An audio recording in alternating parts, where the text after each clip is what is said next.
Donc, je vais parler des pneumopathies compliquées de l'enfant. Les pneumopathies compliquées de l'enfant on a constaté à une période donnée qu'ils étaient en augmentation. Et cela, c'était surtout avant la vaccination et sa généralisation. Et par exemple, aux États-Unis, on a constaté que de 96 à 99, le taux est passé de 4,5 à 25 pour 10 000, ce qui est énorme. Le streptocoque pneumoniae est le germe le plus fréquent. Et quand on parle de streptocoque pneumoniae, on est obligé de parler de sensibilité diminuée à la pénicilline ou de résistance. Et puis, on ne peut pas le prendre en considération sans penser à la vaccination et son impact. Est-ce qu'il y a une généralisation de cette vaccination ou pas? Les autres germes qui sont incriminés dans les formes sévères, Selma Ben Amel ce matin vous en a parlé, ce sont les streptocoques A et le staphylocoque doré, particulièrement celui qui sécrète la leucocytine de Pantin et Valentine. Alors, bien entendu, l'identification de la bactérie et l'antibiogramme, sa sensibilité aux antibiotiques est absolument nécessaire. Cependant, elle est difficile et rarement possible en pratique courante. Alors, les pneumopathies compliquées ne répondent pas à un consensus sur la prise en charge, ni concernant l'antibiothérapie, qui est recommandée, bien qu'on s'approche de recommandations, ni surtout du drainage. Personne ne sait, dans la population pédiatrique, s'il faut ou pas faire le drainage. Et aussi, faut-il mettre les fibrinolytiques ou pas? Et qu'en est-il de la thoracoscopie? Je vais essayer de vous répondre à toutes ces questions-là, bien que le consensus n'y est pas. Les pneumopathies compliquées sont considérées comme sévères. Pourquoi? Parce qu'elles peuvent entraîner un état de choc, un sepsis, être responsable de dyspnée chez l'enfant, d'une mauvaise tolérance. Mais malgré cette gravité initiale, il y a un pronostic qui est très favorable ultérieurement, avec une très bonne récupération. Alors maintenant, de quoi on parle quand on dit pneumopathie compliquée? Est-ce qu'on parle de pleurésie, d'emphysème, d'abcès, de pneumonie nécrosante, de pneumohématocèle? Et en fait, dans cet exposé, je vais essentiellement parler des pneumopathies nécrosantes et des pleurésies en PM. Je commence par les pneumonies nécrosantes. Il s'agit de complications rares mais sévères des pneumopathies communautaires aiguës qui surviennent essentiellement chez l'enfant et aussi chez l'adulte jeune, et elles sont caractérisées par des zones de nécrose dans des territoires pulmonaires consolidés. L'incidence de ces pneumopathies ou pneumonies nécrosantes est en augmentation. Elle est évoquée devant l'évolution clinique défavorable d'une pneumonie avec un syndrome inflammatoire qui persiste et des anomalies radiologiques qui vont nous amener à pratiquer un scanner et qui va confirmer le diagnostic. Les micro-organismes responsables sont le streptocoque pneumoniae et le staphylocoque aureus. Dans une étude européenne qui a été publiée en 2013, et l'étude a été menée de 2006 à avril 2011, et a concerné 4 859 enfants, on a constaté que 13% de cette population ont été hospitalisés des pneumopathies communautaires. Donc, vous voyez que généralement, les pneumopathies communautaires sont traitées en ambulatoire. Mais parmi celles qui sont compliquées par une pneumonie nécrosante, il y avait un chiffre qui n'était pas très élevé finalement, de 0,8%. Alors, pourquoi il y aurait ces pneumopathies, pneumonies nécrosées? Pourquoi? Quels sont les facteurs qui vont les favoriser? Donc, il y a bien sûr le staphylocoque aureus qui est sécréteur de cette toxine, la leucocytine de Pantin et Valentine, et aussi le pneumocoque avec des sérotypes virulents, comme on l'a vu hier par exemple le 19A, si les enfants ne sont pas vaccinés, ou bien s'ils sont vaccinés avec le vaccin anti-pneumococcique, il se peut qu'il y ait des stéréotypes de remplacement, et je vous en ai parlé hier. Mais dans l'immédiat, ce n'est pas très fréquent tout cela. Il y a également le rôle des co-infections, notamment virales, particulièrement la grippe A, qui pourrait favoriser aussi ces complications, ce type de complications.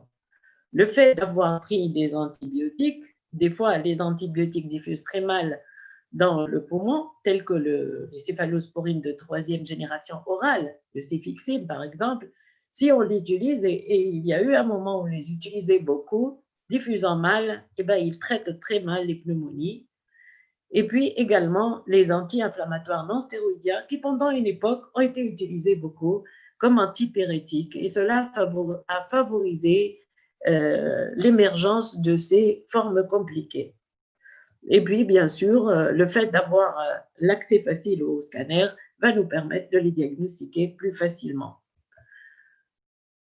Le tableau clinique est celui d'une pneumonie qui a été peut-être correctement traitée chez un jeune enfant qui n'a aucun antécédent particulier et qui va nous faire une fièvre qui va se prolonger avec une altération d'état général, plus ou moins hémoptysie, et avec une hyperleucocytose, une CRP qui reste positive, et à la radio, des clartés ou des épanchements pleuraux. On va faire ainsi le scanner thoracique et mettre en évidence, bon là, on voit les images hydro-aériques, le niveau hydro-aérique, on voit ici au sein de l'opacité. Donc, on va voir ici les clartés, le niveau hydro-aérique. Voici encore une clarté au sein d'une opacité. Voici encore les mêmes images. Et puis, comment on va différencier les pneumopathies nécrosées ou les pneumonies nécrosées avec les abcès? En fait, c'est uniquement au niveau du scanner, les pneumopathies nécrosantes ne vont pas prendre le produit de contraste, ne vont pas se rehausser au produit de contraste, alors que au niveau de l'abcès, au vu de la capsule qu'ils ont, la paroi qui est épaisse, elle va se rehausser par le produit de contraste. Le traitement réside dans l'association du céfotaxime 200 mg kg à la vancomycine 60 mg kg, visant ainsi aussi bien les pneumocoques à sensibilité diminuée à la pénicilline que les staphylocoques aureus méticillino-résistants. Si on suspecte une leucocidine de Pantin et Valentine, parce que le début est brutal, parce qu'il s'agit d'adolescents, parce qu'il y a une hémoptysie, une leucopénie, un état de choc ou un SDRA, il faudra agir avec un antibiotique antitoxinique tel que la clindamycine, ne pas retarder sa mise en route. La durée du traitement est prolongée, bien entendu, 15 jours au minimum, et une semaine après la pyrexie, soit environ un traitement de 4 à 6 semaines.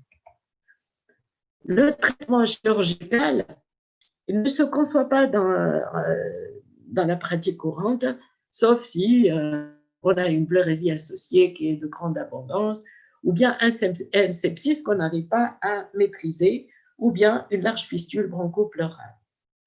Le suivi ultérieur se fera sur un scanner à distance de 3 à 6 mois plus tard pour voir est-ce qu'on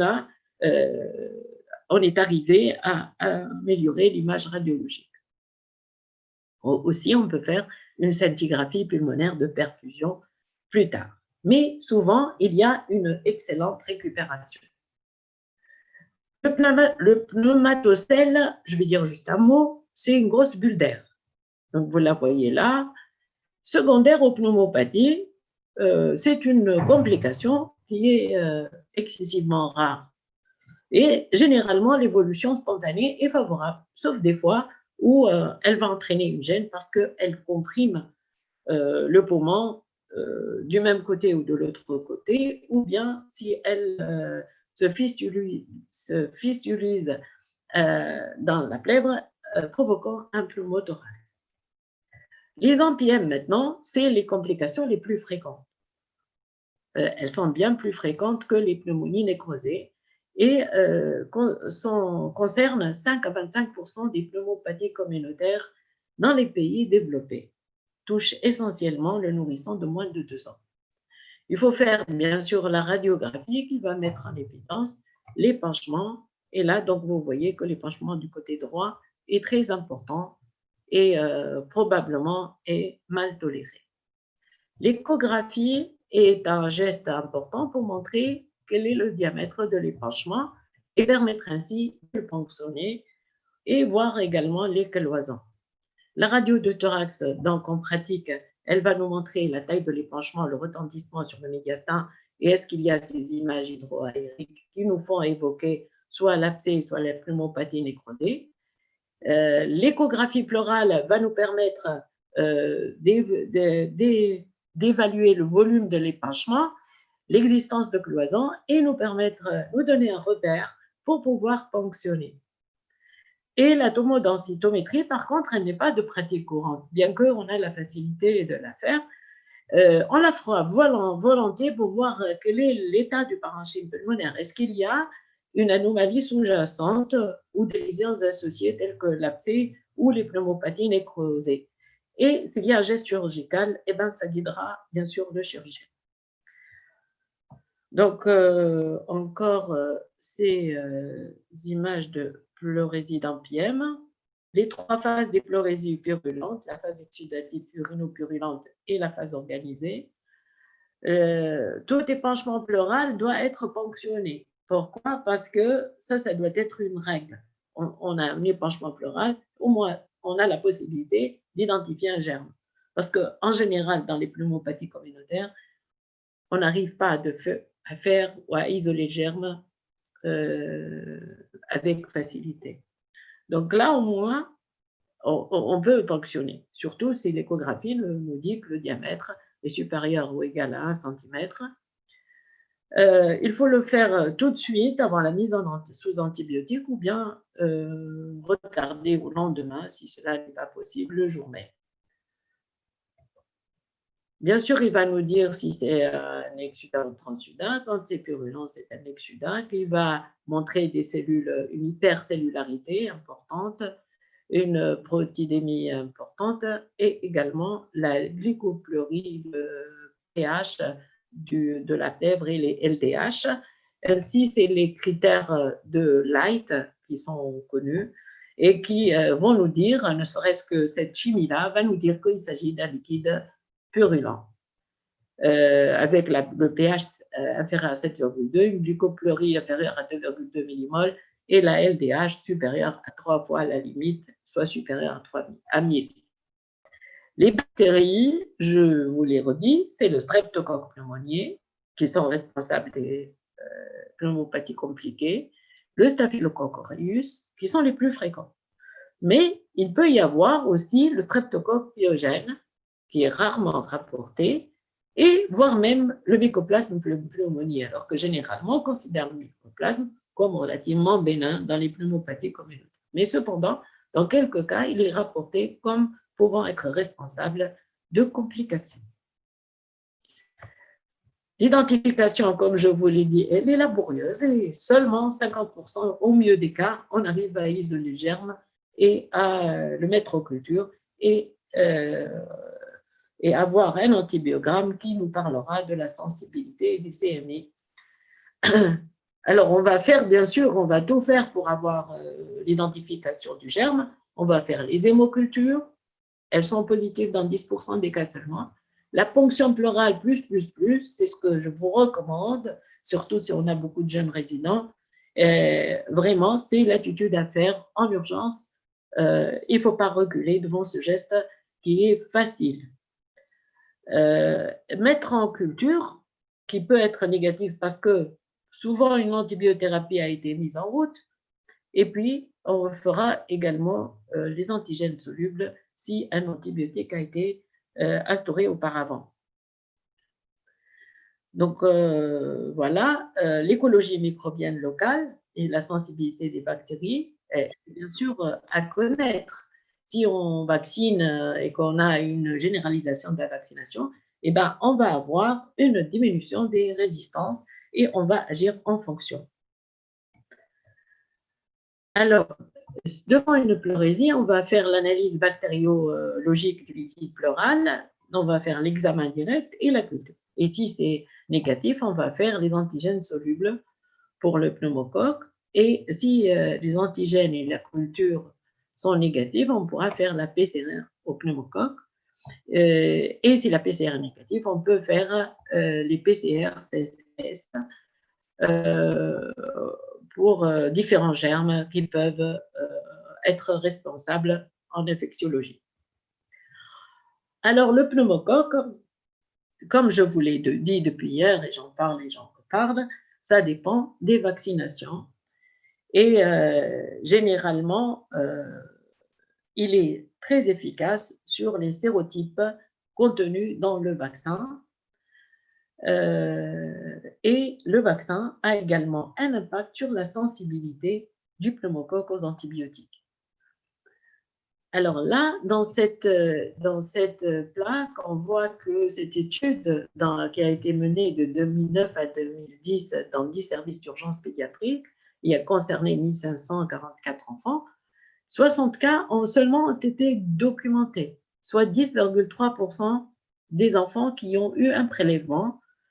88% étaient le pneumocoque, 6 staphylocoques dorés et 1 streptocoque. Je voulais vous montrer cette plaque pour vous montrer la proportion des différents germes. Le staphylocoque, dans les années 50, on connaissait, bon, bien sûr, c'est parti des années 50, mais moi, je les ai vécus également après, quand j'étais résidente, on voyait, et maintenant, après aussi, on en voyait quelques cas de staphylococcie pleuropulmonaire.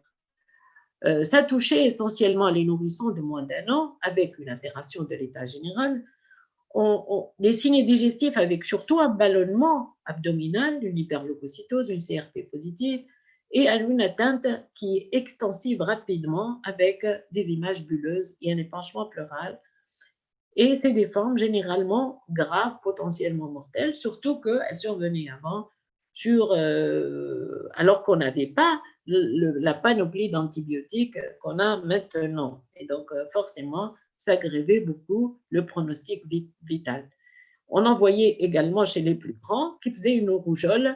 Secondairement, ils ont un déficit de l'immunité et ils vont nous faire ces staphylococcies pleuropulmonaires.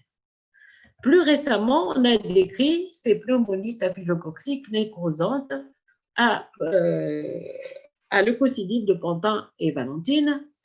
Comment on va les reconnaître? C'est des patients qui généralement sans antécédents, c'est particulièrement des adolescents, des grands enfants qui ont eu un syndrome grippal suite auquel ils ont eu une pneumopathie bilatérale extensive avec épanchement pleural plus ou moins et des signes hémorragiques. Ils ont une hémoptysie qui parfois est massive et une leucopénie caractéristique. Bien sûr, il faut faire les prélèvements pour essayer d'identifier ce germe-là et également la toxine. Et dans cette étude qui a été publiée en 2007, à propos de 50 cas qui ont fait ce tableau de staphylococcie pleuropulmonaire à leucocidine, Pantin et Valentine, et sur ces 50 cas, l'âge médian était de 15 ans, avec une mortalité de la moitié. Donc, vous imaginez que c'était quand même hyper grave, surtout qu'il s'agit de grands enfants là. Alors, les facteurs de risque de faire des formes mortelles, c'était le fait d'avoir l'hémoptysie. Donc, vous voyez la différence entre les cas qui ont survécu et ceux qui sont décédés. Donc, ils faisaient nettement plus et de façon significative. De même que le rash cutané était plus visible le rash cutané était plus visible chez les enfants décédés. De même que le SDRA, plus fréquent chez les enfants qui sont décédés, l'épanchement pleural était vu plus chez les survivants. Donc, vous voyez, et également l'état de choc est vu plus chez les survivants. Donc, vous voyez, alors, les facteurs de risque de mortalité étaient essentiellement le rash cutané, l'hémoptysie et le SDRA. Alors, plus récemment, on nous a parlé en 2013 de staphylocoque chez la population des nourrissons âgés d'en moyenne de 5 mois qui ont un terrain fragile parce qu'ils sont hypotrophes. Et cela n'avait pas de leucopénie, mais par contre, on a isolé le staphylocoque aureus à leucocidine de Pantin et Valentine dans 90% des cas, avec des images bien sûr cavitaires qui nous ont fait penser au staphylocoque. Donc, vous voyez, ça est en train de migrer vers une autre forme du nourrisson. Et dans cette étude, un micro-organisme a été isolé dans 51% des cas. C'était 13 staphylocoques, 7 pneumocoques et un seul staph était résistant. Sinon, les 6 staphes qu'on a isolés, tous étaient porteurs de la leucocidine de Pantin et Valentine.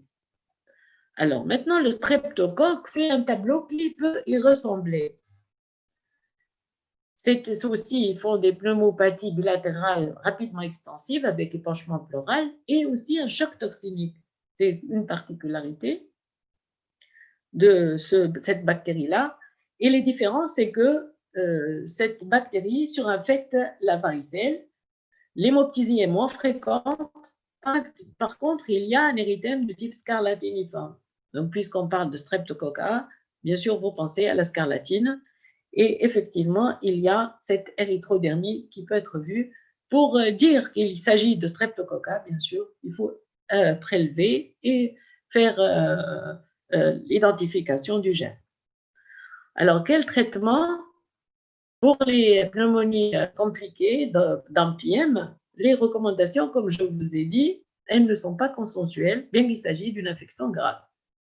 Alors, pourquoi tout cela? Parce que la plèvre n'est pas un milieu favorable à une efficacité optimale des antibiotiques. Les antibiotiques débusent très mal. Les facteurs d'inhibition sont le pH acide, la présence de pus, l'inoculum qui est élevé, la croissance ralentie du germe et l'augmentation des CMI in vivo. Donc, vous voyez que finalement, souvent, moi, je dis que les pleurésies ou l'AMPIEM, on dirait un abcès. Alors, est-ce qu'un abcès, on pourrait être très efficace en utilisant une antibiothérapie? En fait, on continue chez l'enfant à recommander d'utiliser les antibiotiques, puisqu'on en a de plus en plus qui sont efficaces, malgré cette diffusion difficile, mais finalement, il y a quand même une diffusion. Alors, comment faire?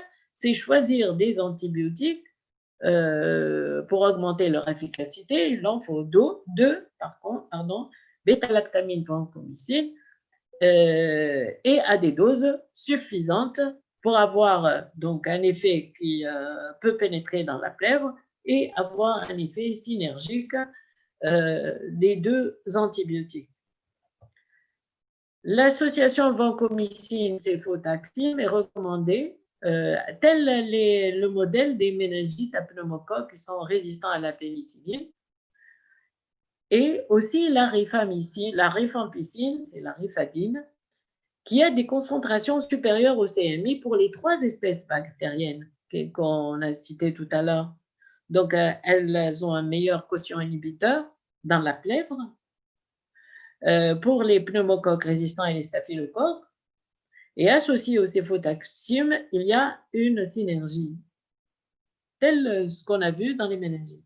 Donc, a priori, la rifadine est tout à fait séduisante en association avec le céfotaxime. Bon, il ne faut pas oublier qu'on est un pays d'endémie de tuberculose. Vous venez d'avoir un topo sur la tuberculose. Mais ce n'est pas le seul frein. Nous avons eu aussi un autre frein au service, c'est qu'on a eu une toxicité hépatique qui a entraîné le décès de l'enfant. Et du coup, maintenant, on recule et on n'a plus la main très facile sur la rifadine. Alors, quelques recommandations qui ont été publiées dans les archives de pédiatrie en juin 2016. Les pleuropneumopathies sans signe de gravité, mais sans que le germe n'ait été identifié, On peut aller sur l'amoxicillin ou le céfotaxime pendant une durée de 2 à 6 semaines avec un relais oral. Dans les pleuropneumopathies sans signe de gravité avec germe identifié, le pneumocoque ou bien le streptocoque A, on va utiliser l'amoxicilline, mais à des doses très importantes, 150 à 200 mg kg jour, ou bien le céfotaxime à 150-200 mg kg jour en 3 fois. Dans les pleuropneumopathies sans signe de gravité avec germe identifié, le staphylocoque métis, le cloxacilline, 200 mg kg jour en 3 fois. Et quand on a un métis R, c'est la vancomycine et la clindamycine qu'il faut utiliser. Dans les pleuropneumopathies avec signe de gravité et qu'on craint une leucocidine de pentavalentine, on va utiliser l'amoxicillin ou bien le céfotaxime associé à la vancomycine, associé à la clindamycine. Donc, pour résumer, devant un enfant qui soit d'emblée présente des signes de mauvaise tolérance, polypnée, altération d'état général, une matité, une diminution du murmure vésiculaire, on va directement vers une radio de thorax parce qu'on craint qu'il y ait un épanchement. Ou bien un enfant qui a été vu pour pneumopathie communautaire et chez qui on a une fièvre qui va persister au bout de 48 heures. Donc à ce moment-là, on va faire une radio de thorax ou si elle a même été faite, on va la refaire. Et si on trouve l'épanchement pleural, on va faire l'échographie et on va essayer de voir si le diamètre de l'épanchement est inférieur. S'il est inférieur à 1 cm, ben, on continuera notre antibiotique. S'il est supérieur à 1 cm, on va ponctionner pour voir s'il y a des critères de Light en faveur d'un épanchement pleural purulent et bien sûr pour avoir surtout un germe, le mettre en culture et identifier la bactérie et sa sensibilité aux antibiotiques. Alors, de façon probabiliste, si on a ou pas un germe, on va mettre les céphalosporines de 3e génération associées à la vancomycine ou bien à la rifadine. Et on ne peut pas attendre la pyrexie au bout de 2 jours, comme il est habituel de voir quand on met un antibiotique en route chez l'enfant. Là, on a un organe, je dirais, profond, entre guillemets, parce qu'il y a cette plèvre qui empêche la diffusion bien des antibiotiques, ce qui fait que on ne doit pas attendre la pyrexie aussi vite. Et souvent, les parents, ils sont inquiets et ne nous lâchent pas en disant, voilà, l'enfant est très gêné. S'il n'est pas dyspnéique, on peut les faire attendre parce qu'il y a la fièvre isolée. Mais s'ils sont dyspnéiques, c'est très difficile et il faudra alors savoir refaire la radiothorax, l'échographie et si c'est cloisonné, aller vers le drainage, les fibrinolytiques, voire la thoracoscopie.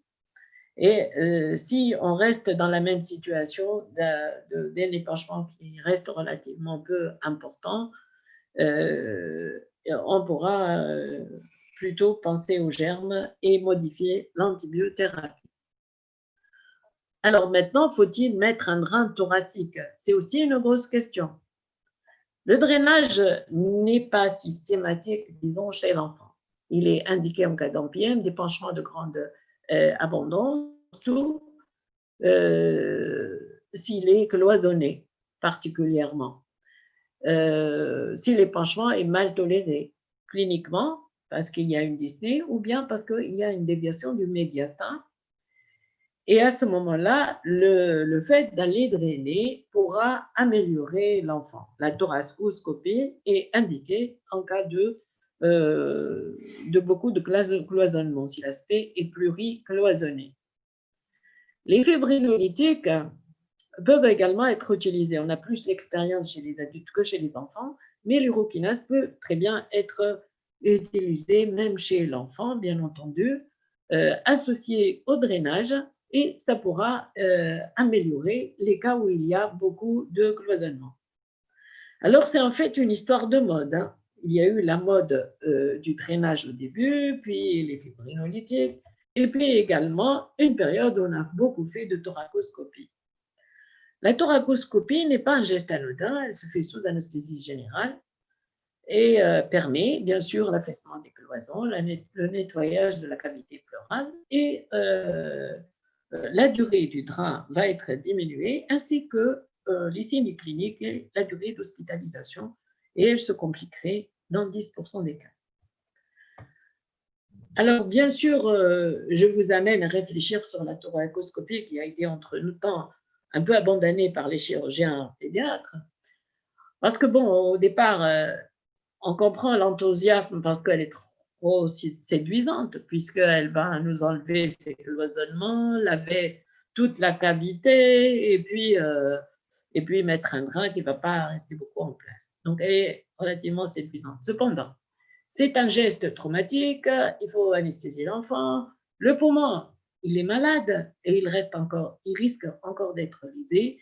Et c'est pour ça qu'il y a quand même eu ce frein chez les chirurgiens pédiatres qui ne sont plus très très chauds pour faire cela. Et moi, je vous ai mis la balance entre un geste invasif et une évolution plus souvent favorable, pour ne pas dire toujours favorable. Alors, entre ponction, drainage, chirurgie, comment on va se retrouver? En fait, probablement, les trois peuvent absolument se justifier. Si l'abondance est modérée et le liquide peu écogène, on peut faire des ponctions, quitte à les répéter. Bien sûr, c'est invasif un peu pour l'enfant. Si l'épanchement est abondant, écogène mais peu cloisonné, on pourra faire le drainage associé au fibrinolytique. Et si l'épanchement est très cloisonné, la chirurgie pourra se concevoir. Alors, pour conclure et dire les recommandations, finalement, il y a peu de consensus concernant les recommandations sur les pneumopathies compliquées et particulièrement sur les pleurésies et les pleuropneumopathies. Malgré une prise en charge qui n'est pas consensuelle, le pronostic est excellent et ils ont une récupération complète. Du moins macroscopique. Bien sûr, on pourra trouver des petites choses à faire peut-être, ou une évolution ultérieure. Mais en tout cas, dans la majorité des cas, il y a un nettoyage radiologique, un enfant qui redevient tout à fait normal. Alors, bien sûr, le drainage avant était considéré comme le seul traitement curatif. On a de l'abcès, une sorte d'abcès du pus dans une cavité fermée. Mais actuellement, on dit que les antibiotiques sont de plus en plus efficaces. Mais moi, je vous dirais que des fois, j'hésite à considérer que les antibiotiques seuls peuvent résoudre le problème. Et on est amené des fois à faire un peu ce que font l'adulte, c'est-à-dire aller vers le drainage ou les ponctions itératives. Il faudra bien sûr, pour avoir une écologie où les germes ne sont pas résistants, il faudra bien sûr limiter l'utilisation des antibiotiques en ville, surtout les larges spectres qui des fois ne passent pas très bien et ne diffusent pas dans le poumon. Ne pas utiliser les anti-inflammatoires, on ne le dira jamais assez. Ça ne peut pas remplacer les antipyrétiques. Et puis l'impact des vaccins, maintenant qu'on vaccine, et on sait que ces vaccins conjugués peuvent réduire 90% des infections invasives à streptocoque pneumoniae, notamment les pleurésies, bien sûr sur les sérotypes concernés par la vaccination ou le type de vaccination chez les moins de 2 ans.